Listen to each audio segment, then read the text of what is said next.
আমরা চিঠি পেয়েছি, একটা চিঠি এসছে, তো এই একটা চিঠি ওটা অ্যানসার কি করেছে না, চিঠির বিষয় হচ্ছে যে এটা একটা লিগ্যাল ইস্যু এবং এটা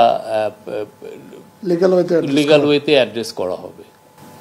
আগামীকাল আমরা যতটুকু জানি যে গণমাধ্যম এবং এখানে যারা ব্রিটেন এনআরবি আছে তাদের সাথে একটা মিটিং করার কথা বা ডক্টর মোহাম্মদ ইউনূস সাহেবের, তো ওই বিষয়টা কি আসলে কারা ভেন্যু চেঞ্জ হয়েছে?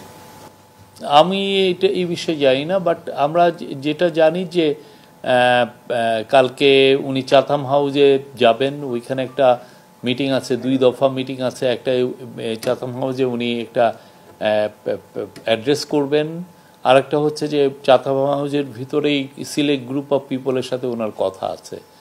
আর একটা হচ্ছে যে কিছু স্টুডেন্টের সাথে ওনার ইন্টারাকশন করার কথা আছে, যারা বিশেষ করে জুলাইয়ের আন্দোলনে ছিলেন, তাদের সাথে একটা মিটিং হওয়ার কথা আছে। আর কিছু সরকারি কিছু বায়োলেটারাল মিটিং কিছু আছে। জি, উনি তো এই যে আকবর আমাকে আর ওকে পাঠাইছেনই তো আপনাদের সাথে কথা বলতে।